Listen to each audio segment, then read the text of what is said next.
Call to order the Transportation Committee meeting for November, I think it's the 24th, and we are recording.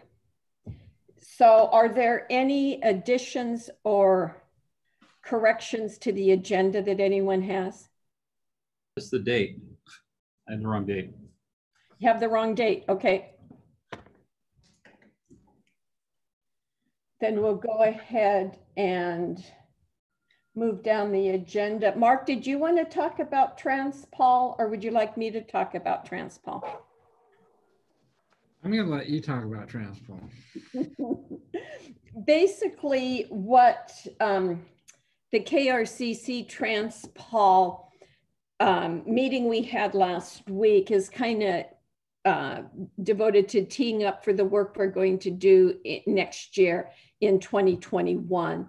And we will be working on project selection criteria, both at the regional level and at the countywide level. And we will also be talking about funding opportunities and how the region may want to move forward, understanding what funding sources are available, what funding sources we could promote that may come out of Olympia, and how we may want to position projects for any sort of package that may come out of Olympia. So what else did we talk about? Talked about the CPPs. Oh yeah, and we're talking, and again, we're working on the countywide planning policies. And that's a fairly extensive effort, but there is a transportation element to it. And so we will be working at that at both the TransTac and the Transpol level. And all of those things, the project selection criteria, regionally and countywide, I would like to run through this committee so that Port Orchard has a unified message at both the policy level and the TAC level. So anyway, that's more to come. We will probably have more details on that in January and February. The other thing that I had Chris forward, I don't know if everyone got it or just the council members, but a couple of pieces that the Peninsula RPTO has put together.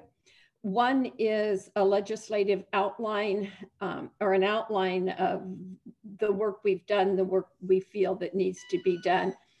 And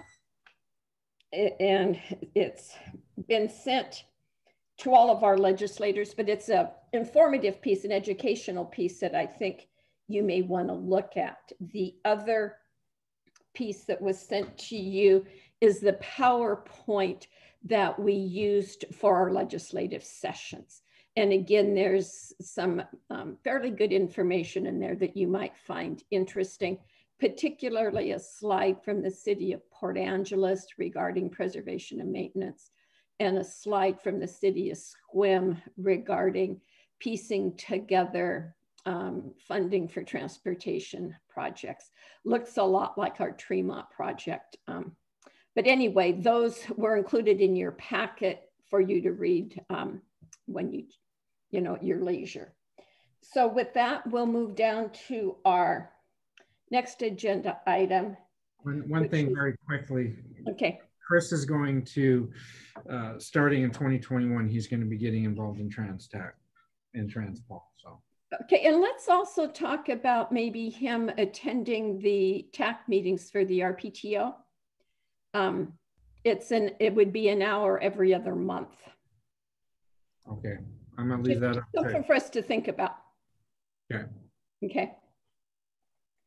So let's go ahead and talk about our city safety grants. Chris, is that you or is Mark that you?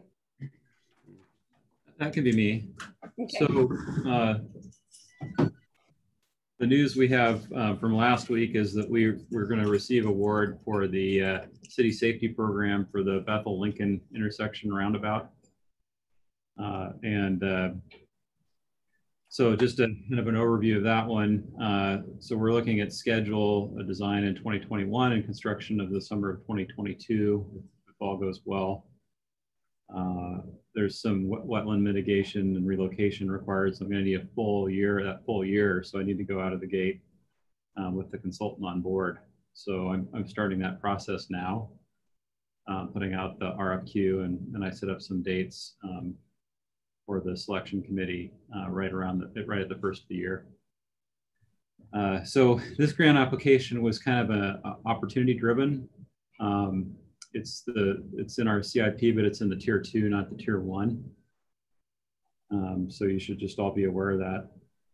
So we're kind of moving that up by accepting these funds.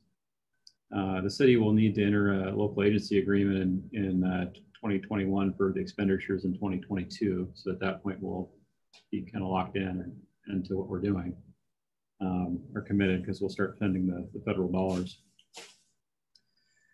So, so as far as the funding, what we need this year is we'll need to figure out how to fund the design, which is $462,000. So we're thinking that we'll pull that, ship the money from Bethel Phase 1 over to this project, design money. And then in 2022, we're looking at funding it with transportation impact fees. And we'll need as much as $643,000. We'll have better estimates before we go out to advertise the project. But it's a pretty heavy lift for us. It's going to use up a considerable amount of transportation impact fees, and I'm not sure we even have that many right now. I think we're hoping we'll have enough by then. The other thing to think about strategically is that this particular application, we had to we went in with with more match than we typically would. So when we go for the next number of grant projects down the line, we won't need to draw as much on the transportation impact fees. The TIB programs, they're a 15% match for Port Orchard, and the federal STP urban programs are 12.5% match. So our match here is considerably more. I think we're maybe as much as we have 1.5 million to 643,000 on the, so we're about over a 25% match, 25 to 30% match on this particular project. But when you're thinking about, oh gosh, we need to use all these transportation impact fees now for this project, keep in mind that on the next projects that we think we're going to have from the other funding sources, we won't need as much from that source. And Chris, if I may, I think the plan is that next month we would bring forward a authorization from the council to accept the grant, and I would like to see us. Chris has assured me that we can, with our 500,000, that we can design this project. And I apologize for my dog squeaking his toy there,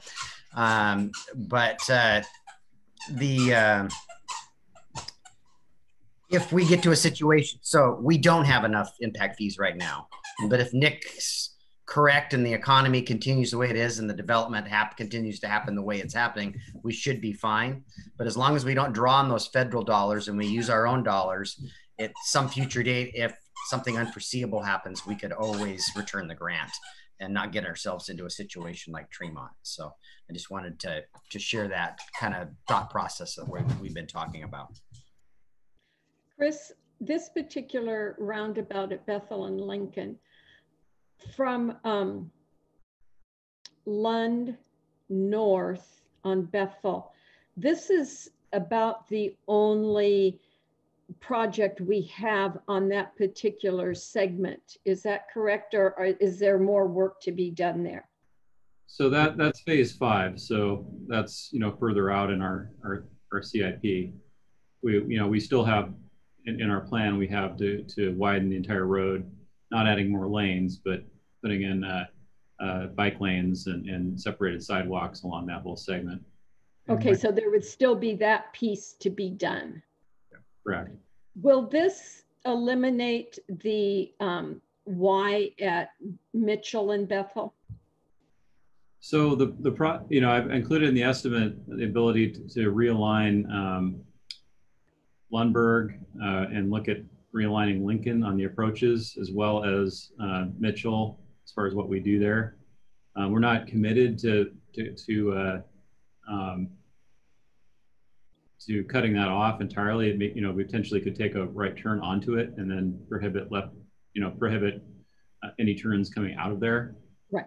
Okay. But we may cut it off entirely. I was going to wait till the consultants look at that and decide what we're going to do at the Lincoln Mitchell intersection and see what we think is the best approach. Yeah, I think if it stays, it's going to be a one from Lincoln to Bethel. It'll be a one-way road to the north. So it'd be like a slip lane, like if you're going towards the high school, but you couldn't come back the other way. Right. That's, yeah. So the trade-off does that create a safety issue for us? I mean, the whole project is to make the whole thing safer, and that's why we're running here.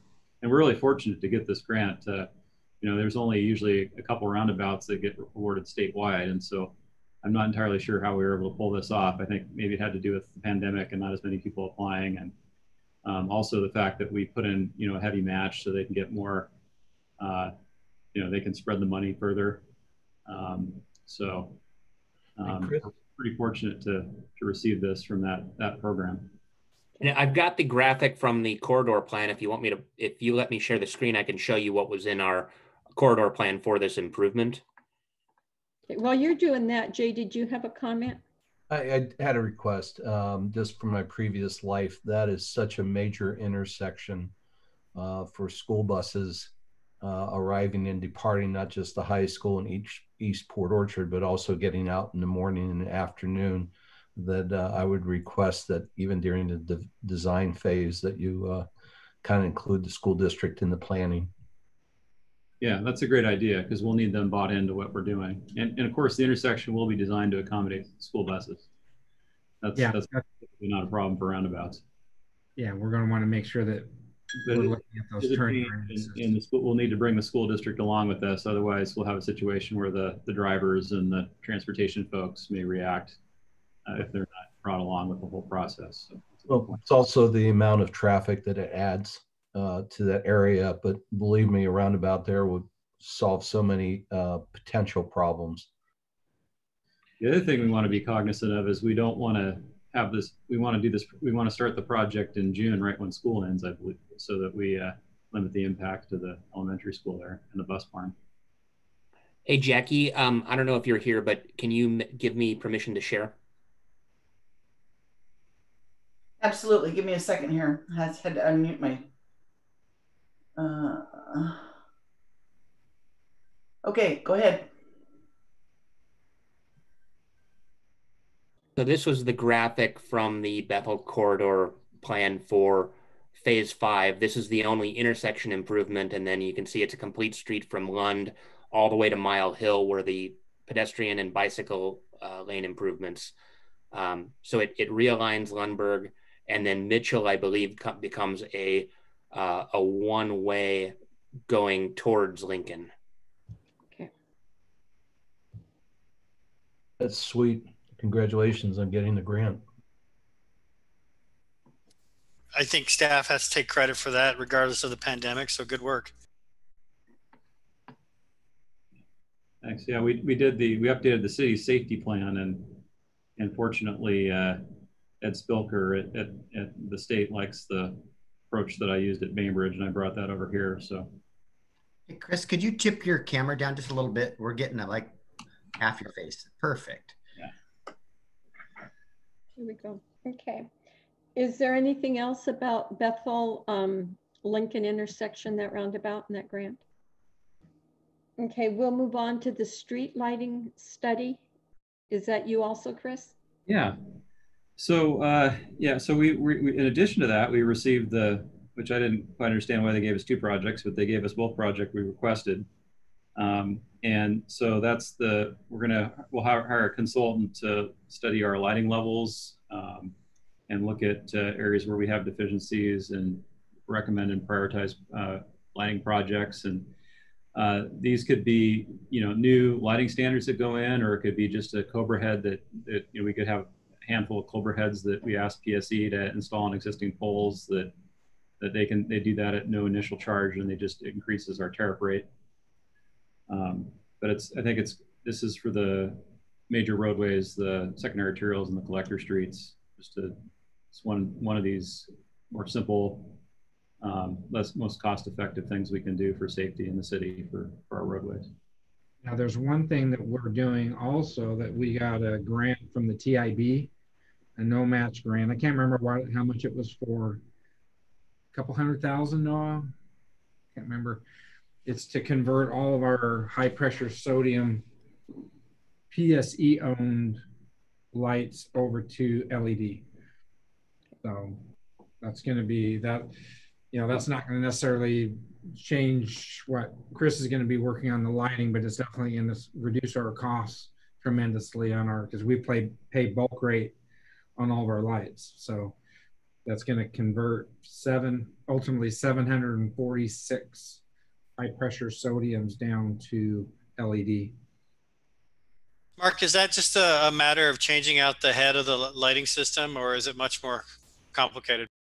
No, it's mainly having PSE into light going through, and they just do conversions on the heads, the Cobra heads. So all the Cobra heads get changed out with LED.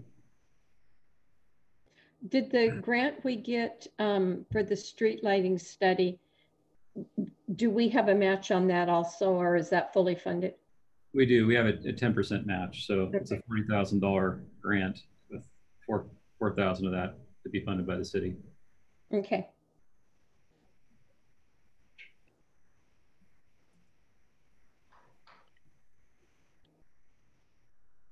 And then go ahead. And that'll position us also in the future. We may have future asks of the program to fund some of those. If we put in new lighting throughout the city, we can put an additional request. So. Okay, thank you. Again, good job. And the third bullet under that was council acceptance of the grant. Is that what you were referring to, Rob? Okay, that we have to formally accept these, is that correct? And we would be doing that in December? You know, I'm not entirely sure with this one how it's going to work. I don't recall how that worked the last time I had them with Bainbridge, whether there's like a formal acceptance or we just go to we get to the point where, you know, we just get the notice of award and then we don't really commit ourselves until we do the local agency agreement with WashDOT when we go to construction. Mark, okay. Do you remember? Our practice has been to take those to council. Yeah, typically whenever we accept a grant, we have council authorize the mayor. What I signed today was the agreement to agree. We didn't need to take that to council, but to officially accept the grant in the contract, because they have terms and conditions, we take that to council. And I'm just not sure when that would happen. It may not happen until later in 2021. Okay.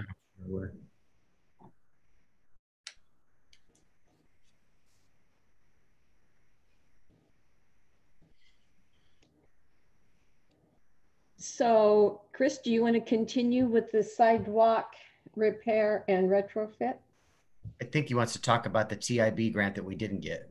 Oh, okay. I missed that. Yeah, talk about the one we didn't get. Okay. Yeah, we didn't, unfortunately, we didn't receive either. We applied for 2 urban arterials program grants with TIB. One was the Anderson, the old Clifton Anderson roundabout, and the other was the Bethel part of phase 1 at Salmonberry roundabout. Okay. So I'll follow up and see how we scored, and see how after I have a chance to kind of assess our what that looks like for the city, then we can have further discussions about how we want to approach our grant strategy in the future. Does that so some of these? Go ahead, Jay. Does this kick them down the road another year, Lynn? Yeah, fortunately, we have another bite at the apple next year. There's an annual opportunity. Thanks. That was my question. It appears that some of these grants, although competitive, appear to be kind of a queue-based approach. And I was just wondering if this is one of those, and then how far down the road we are with it. Beck and I had a conversation too earlier in the week, and I don't know if you want to go ahead, Beck. Sure, I'll go ahead. I'll say a couple things about TIB. In that PowerPoint that we sent you that the RPTO had put together, we had a conversation with TIB, not me personally, but there was a conversation with TIB, and they let us know from 2005, 2006, construction costs for all their jurisdictions have gone up almost 100%, and their revenue has only gone up 16%. So they're not able to fund at the level that they used to be and get the amount of projects completed. But when you go to the TIB website, you can go to every jurisdiction and it will show you the TIB grants you've received. And if you remember when we were doing Tremont, we had originally asked TIB for $6 million. Now I want you to know that was their entire award for that year for that region. Okay. And then the mayor and our lobbyists worked very hard with the legislature and got us another $2 million. Well, that came to us through TIB. So if you go to the TIB website, you will see that Port Orchard received $8 million for that project. TIB rarely gives more than $4 million. Most of their grants are $1,800,000. So I'm not sure that we have let enough time elapse between when we got our $8 million and to come back out with our handout. I think that that may have some influence on our eligibility at this point. Yeah, when I looked at that, I think that $8 million we got is probably the biggest award ever out of TIB. I couldn't ever. It's bigger than anything I'd ever seen, even in King County. Yeah. So you did very well. Yeah. And I think they would fund our projects. And one of the things that they like to do is they like to be complete projects, which was the case for Tremont, but it's, I think, also the case for Johnson Road, where they're coupling together several funding sources in Paulsbo to complete that right. roadway segment in that intersection. So they have more of a time constraint issue than we do. So that may have tilted the scales towards Paulsbo.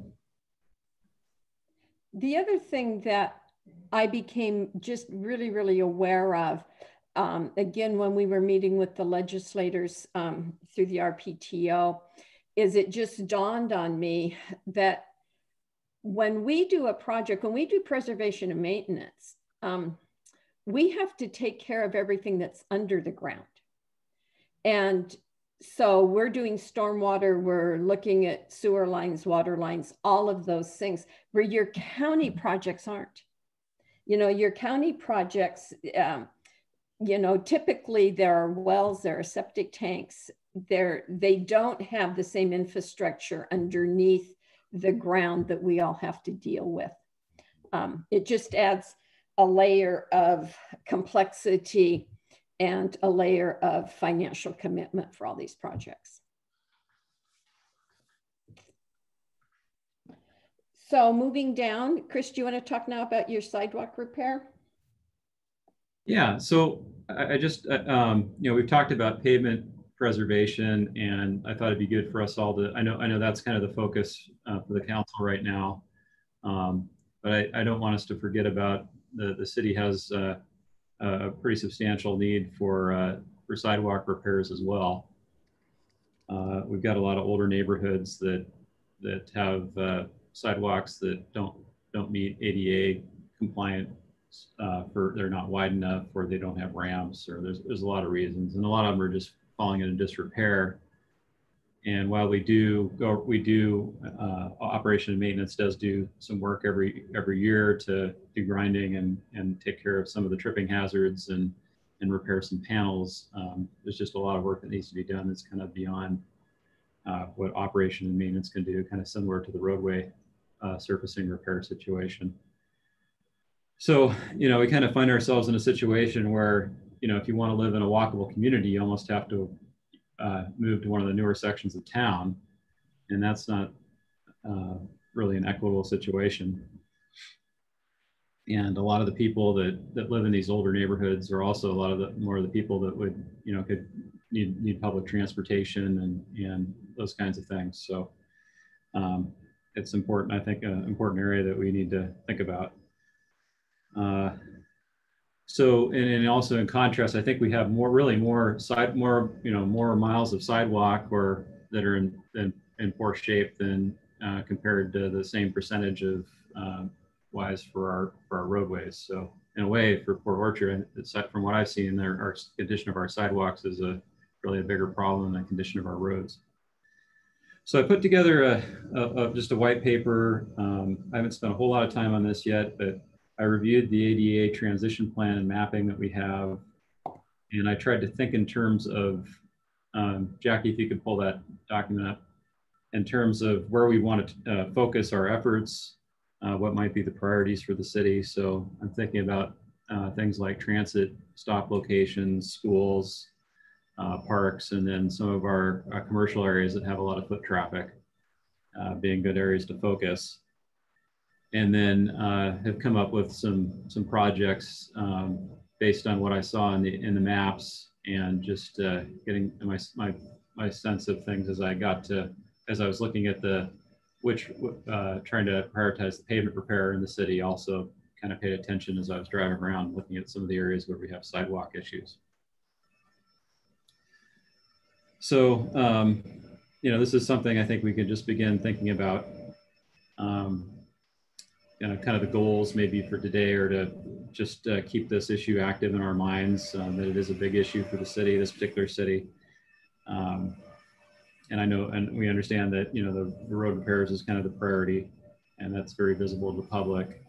But to begin thinking about how we can, at some point, when we have a little bit better handle on the surfacing, start phasing in some of the sidewalk repairs along with the pavement repairs.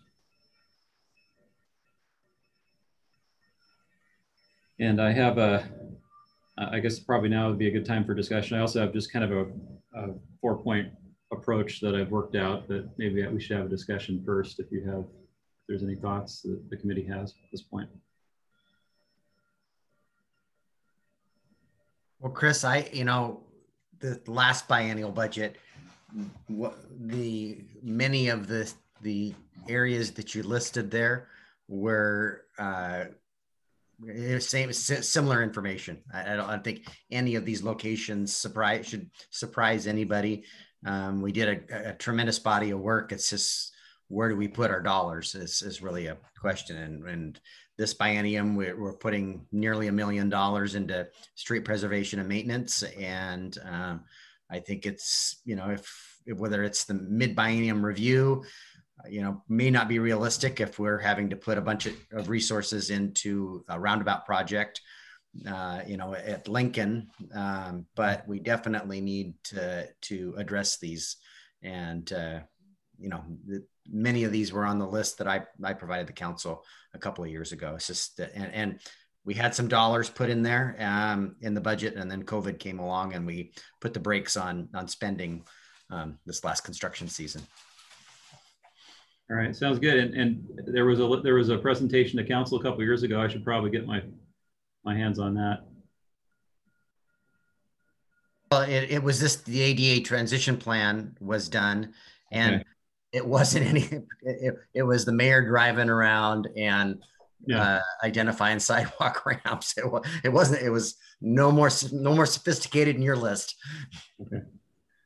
Chris, with the schools, is there money in the God, what do you call that school bucket of money? Safe Streets to Schools?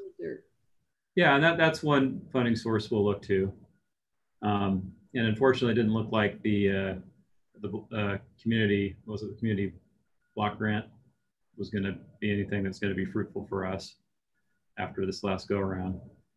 And then, unfortunately, other than that program, most of them are focused on gaps. Like TIB has a program for sidewalks, but it's more to address gaps along really busy streets where there's safety issues, not so much ADA and repair. So, and then of course, whenever we do any of our larger capital improvement projects, we're typically upgrading those corridors with new sidewalks and bike lanes and those kinds of things. Okay. Jay or Scott, do you have any comments or questions? I'm curious. I was going to say, so many sidewalks, so little time and funding. What is the Givens Playfield Park upgrade or retrofit?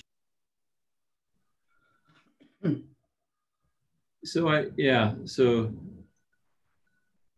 just noticed that there were, I don't think we have curb cuts in that area for ADA ramps, and then some of the sidewalks are older and narrow. So I'm just looking at some of these neighborhoods around these older neighborhoods with parks, and those are great, would be good opportunities or good places to upgrade the sidewalks. I don't think Kendall has any sidewalks on either side. And that may be from Sydney down to Klein. Then the challenge is you start putting sidewalks, you don't have stormwater infrastructure. Right. They made a dam. Just what I mentioned before, exactly. Realistically, we've got to put $50,000 or $100,000 in a future budget and just start tackling ramps in wherever that be, and start picking away at it. Now, as the county does their improvements, they're going to upgrade portions of Sydney at least. Okay. And Klein. Okay. Scott, did you have any questions or comments? Not at this time.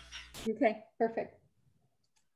Okay, so just to wrap it up with my recommended approach, and I think it's kind of a summary statement as well, is we're going to develop a prioritization of a list and a prioritization of the known issues we have when we update our ADA transition plan, which is on my plate and Heidi's plate here for December. We're going to continue and try to step up our operation. We'll probably focus on pavement initially with operation and maintenance, but possibly in 2022 or 2023, we can try to step up our activities around the kind of things we typically do, grinding for trip hazards and broken panels and those kinds of things. As we update our ADA transition plan, we'll identify more needs, and we'll want to have kind of a risk management. That'll be our risk management plan, where we identify, prioritize, and demonstrate we're doing something on a regular basis. And then as we get traction here with the pavement preservation and the council is comfortable with where, that we're taking care of, and I want to be comfortable that we're taking care of at least the major roadways where we take the huge financial hit on deferred maintenance, then we may start to phase in more. Maybe we can use some of that money or hopefully additional money and start to do more sidewalk repairs as we do pavement repairs on streets. And then include a larger sidewalk repair and retrofit annual management program. So ultimately, kind of like what the mayor was hinting at, hopefully we can identify some future dollars for just that purpose. So does that resonate with everybody? Yep, that sounds good.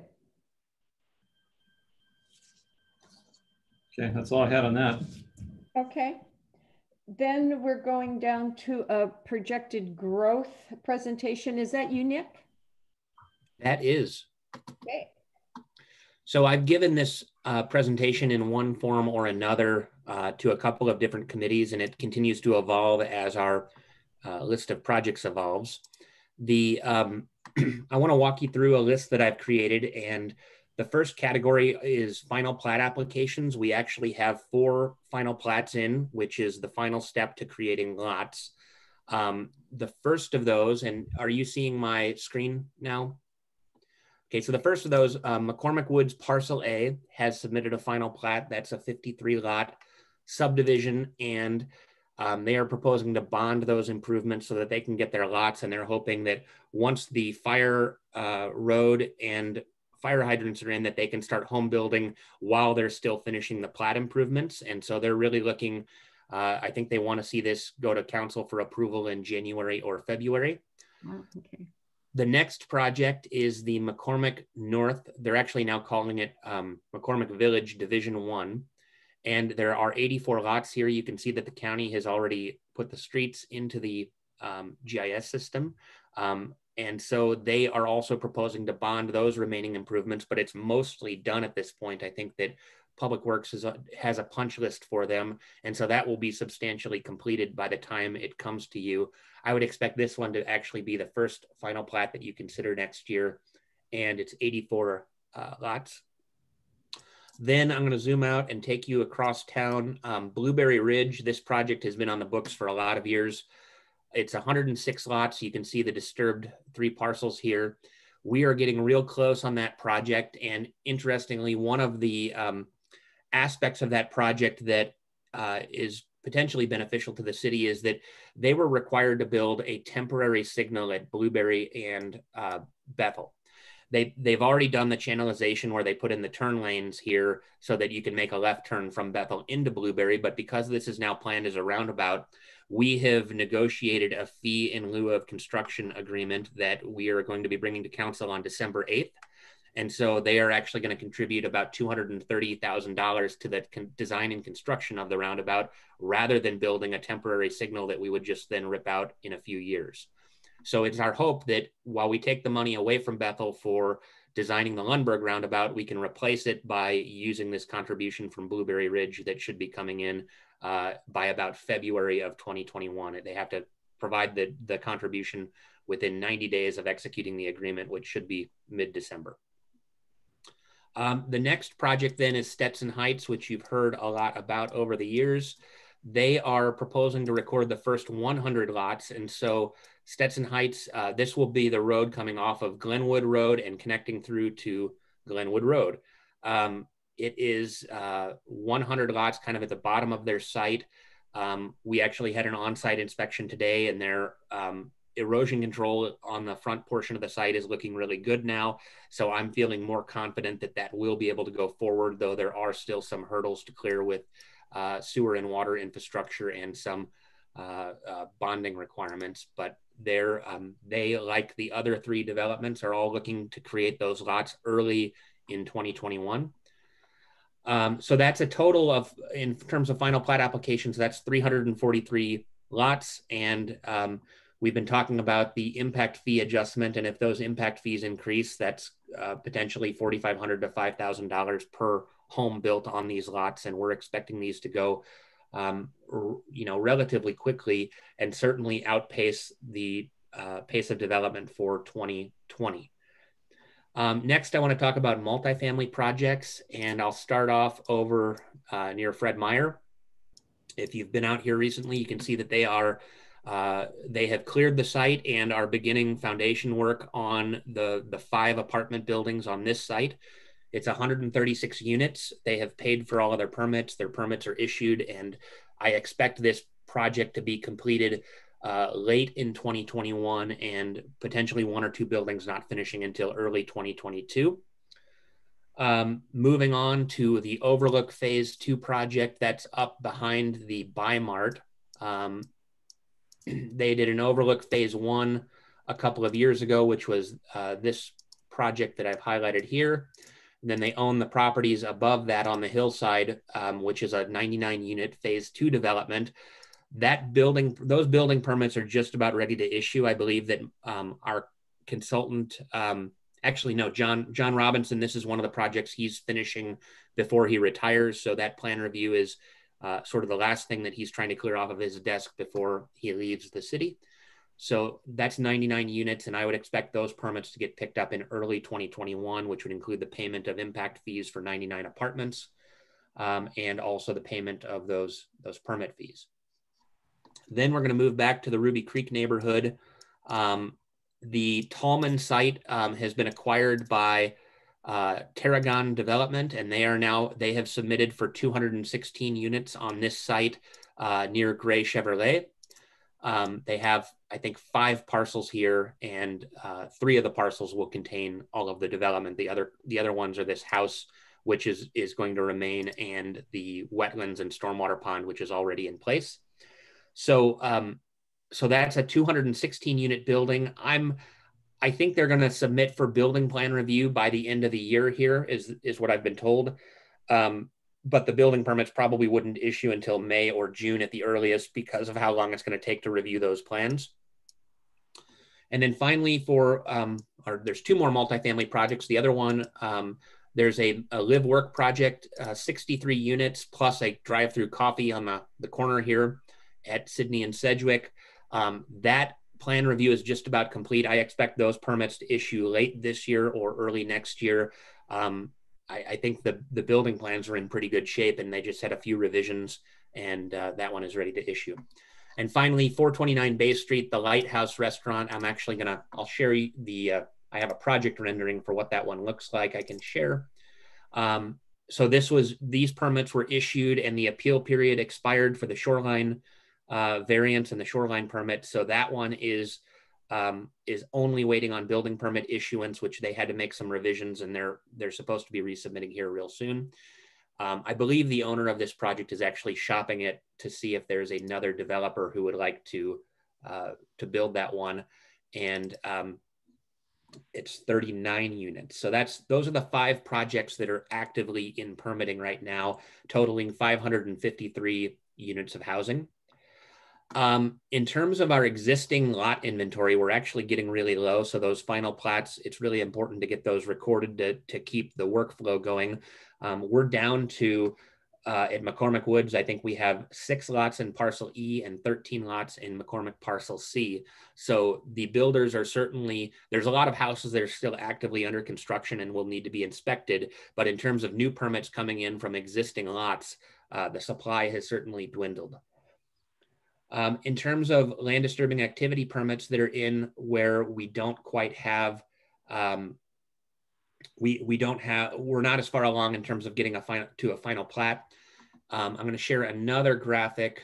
I have a conceptual plan for McCormick North here. Is that showing a map of McCormick North now? Okay, so I showed you earlier, we have Division 1, which is the quadrant development of 84 lots here. They have submitted site development activity permits for half of this 251 total lots that are going out Campus Parkway towards the Sinclair Ridge project up here in Bremerton. So I'm expecting that they're going to break ground in the spring to build the next 82 lots will be developed this summer, with building permits and a final plat probably coming next January in 2022. And then they're going to move into Division 3, which is the back portion of this project, which would be, another 130 or so lots, I believe. This is a slightly older drawing from what they are currently in for permitting, but this is the colored one that is easy to read. In addition to that, we have a permit in for the roundabout at Campus Parkway right now that's getting pretty close to approval. So they're going to build the roundabout here that provides access to the south to McCormick West and to the north to McCormick North and on to Sinclair Ridge. Let me move back to the other map here. Bear with me for a second. So in terms of other development, I mentioned the first 100 lots at Stetson Heights, which are coming in that should be built in 2021.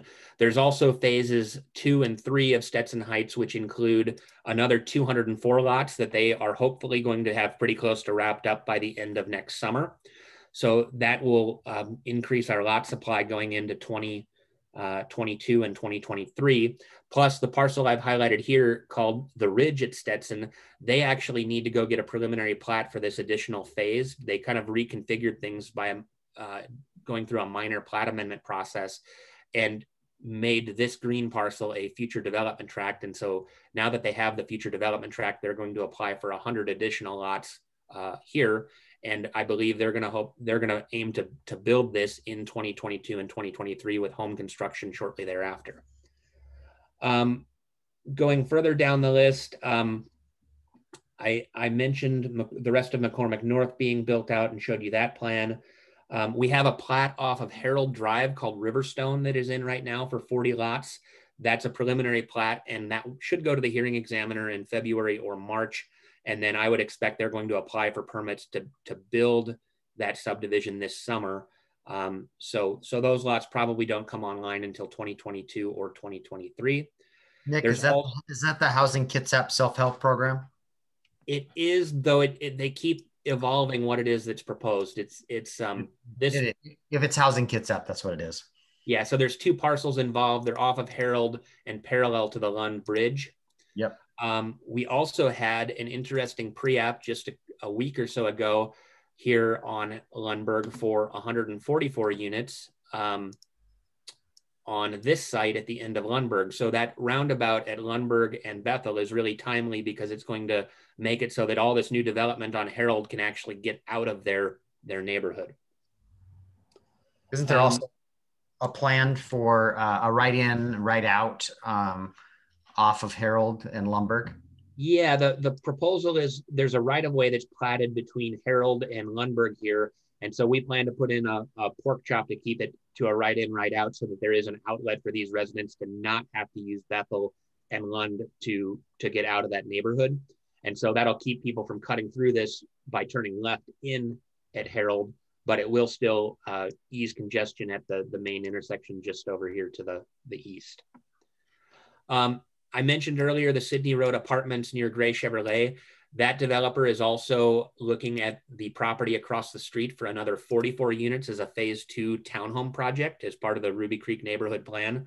And so they're in feasibility right now, but we've had about 3 meetings with them discussing concepts and what it would take to make that project go. And I feel reasonably confident that that one's going to come in as soon as they get their building permit submitted for the first phase on the other side of the street. Can I ask a question at this point? Yeah.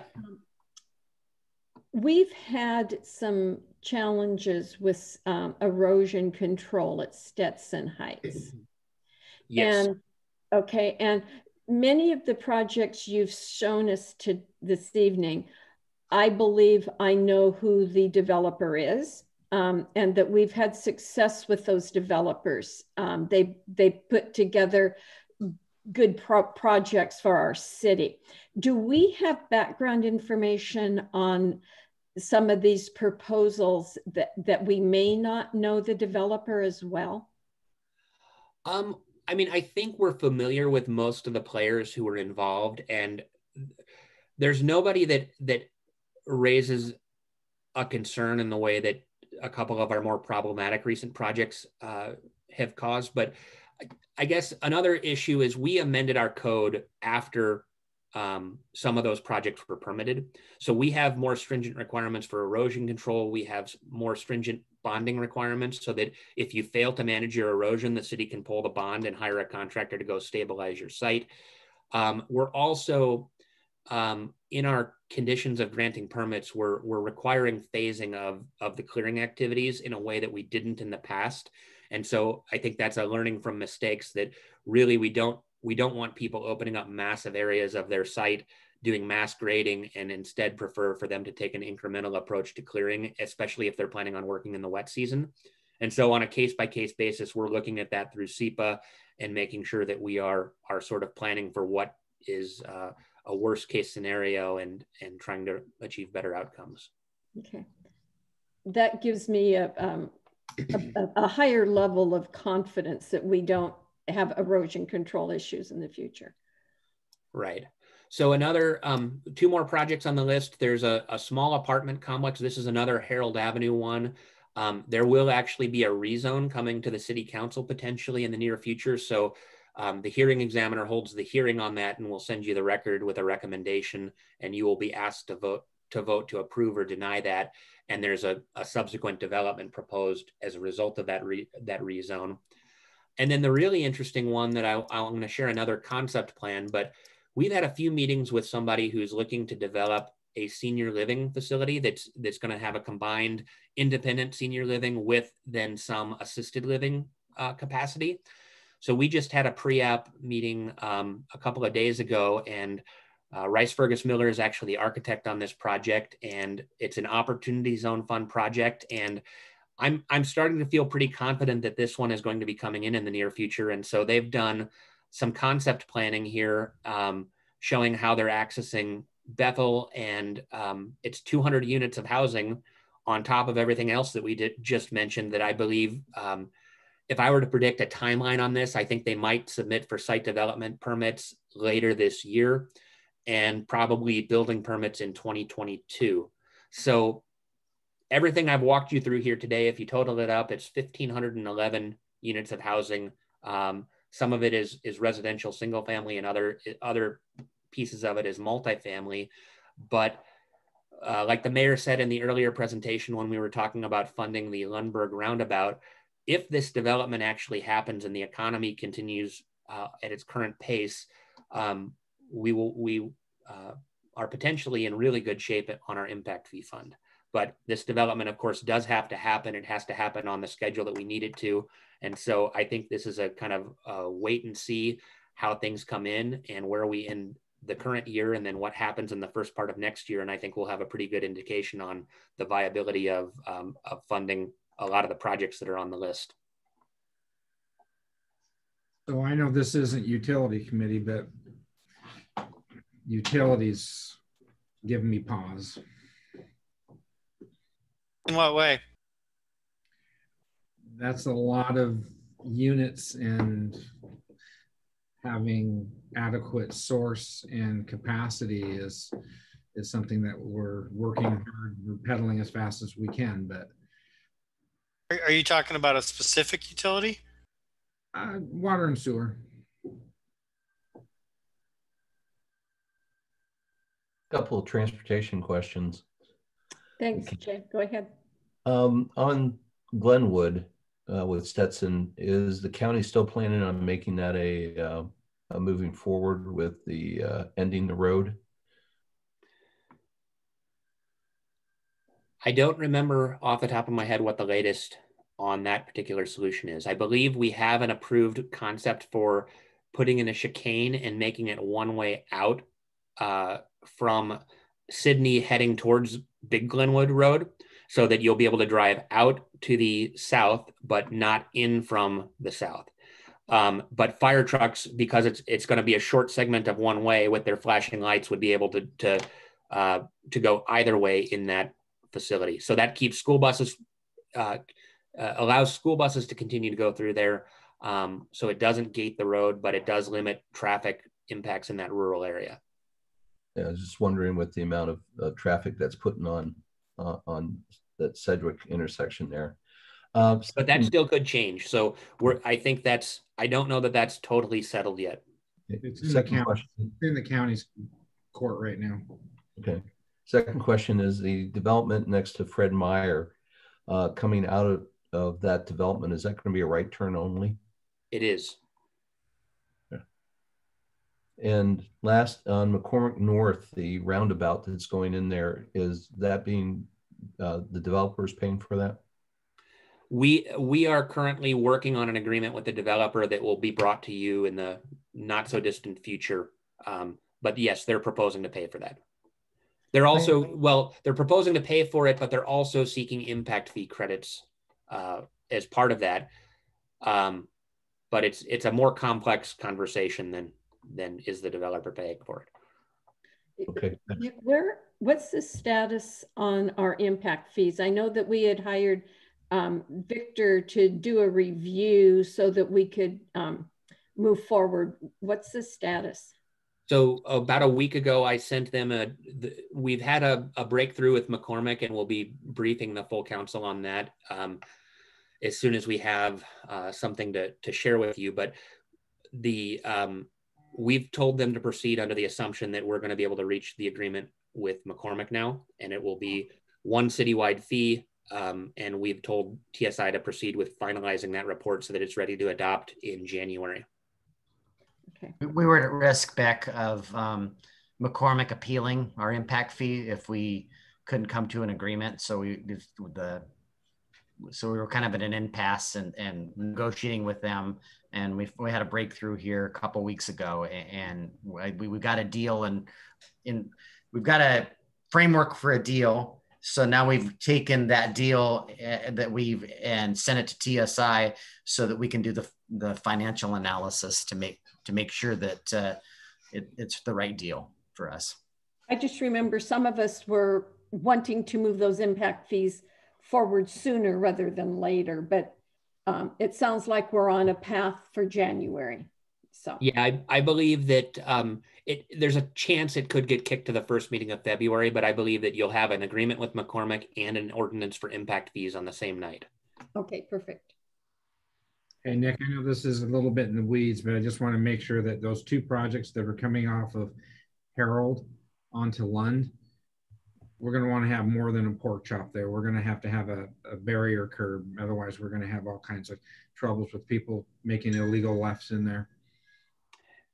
Yeah, we've talked about that, and we're only at the rezone stage of this right now, so we'll talk about that when we actually get into permitting. Yeah, I'm just wanting to get it in you and Chris's head in case I get ran over. That's, you need a C curve through there. Noah, we haven't heard from you this evening. You have anything to say? Oh, I'll be talking later, so I'm just listening now, saving my voice. Okay. He's gloating. I think Mark alluded to, the infrastructure, and, we have a number of projects that are in our capital plans and we're pedaling as fast as we can. And we're going to need the developers to build some of this infrastructure. And, I know the utility committee had some discussion about our impact fee resolutions, and there's some analysis going into that. So there'll be conversations here in the next few months too about that, and having, we can't give away the farm, but on the other hand, we have to give a meaningful credit to entice those developers to build that infrastructure for us, because we can't get to it fast enough. We just simply don't have the manpower or the resources. And if I could interject for a second too, that's one of the reasons why we have such an extensive capital improvement project list in the new plan, which was submitted last week on Friday. So the plan has been submitted. So we're in the clear as far as if any developers want to come in and do projects, we've at least submitted them to the Department of Health. What I will say is, if you've driven Highway 3 lately, you can see how quickly a for-profit company can put in a roundabout as compared to a government entity. Nick, were you through with the growth presentation? Yes, though I did realize there was one image I didn't share with you, and that was the McCormick West area, which somehow I skipped over that. So I might as well take just a quick moment. So we are just about finishing processing the final plat. Can you see this line drawing? Yeah. It's a little hard to read, but there's a minor plat amendment for McCormick West to reconfigure things slightly. They have, this is the Campus Parkway roundabout at the north end. So north is to the left of your screen. They've labeled the phases. For some reason, they start with phase 11 and go up to phase 23, I believe. I believe that the land disturbing activity permit for phase 11 or division 11 which is about 136 lots, will come in the spring of 2021. So I think they're going to start actively working on McCormick West, because they're also going to be running the water main that they agreed to build through McCormick West to McCormick Woods. So in addition to McCormick North, I think they're going to break ground on McCormick West next year. And this is the 1,530 or 1,550 lots at McCormick West that were approved by the county back in 2007. Oh my goodness. It's there is a lot happening as long as the economy continues humming along. Nick, can I ask a question? Is this the development that is between where the new tank is being built and the existing development?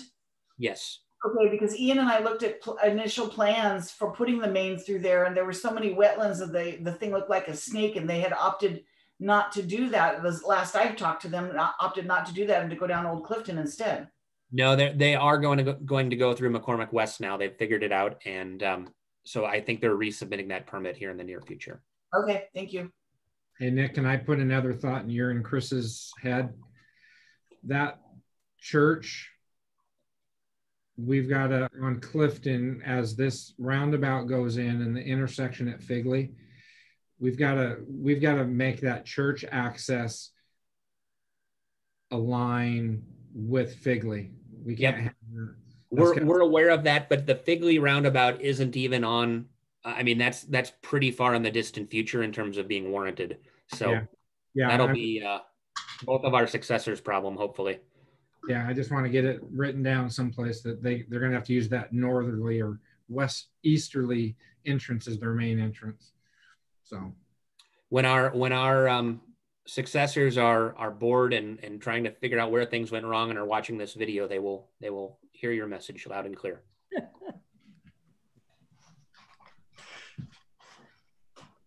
Thank you. Chris, do you want to talk about our December's agenda, what we're going to be looking at then? So we need to kind of get into the 2021 year, and are there any adjustments we want to make with the CIP, and then kind of both mid-year and going out of the gate with our grant situation. Do we want to have a meeting in December, or would we meet in January? January. Right, because I don't believe that we have a council meeting that last, because we typically meet, what, the fourth Tuesday? And I don't believe we'll be having a meeting on the fourth Tuesday. So we would move that to January. Or is there anything pressing that we would need to move our meeting up for? Not that I'm aware of. Okay, I'm not either. So is everyone in agreement? We will meet again on the fourth Tuesday in January. Okay. So is there anything else? Any comments, any questions? Nick makes my head spin. Yeah, that's a crazy amount of activity.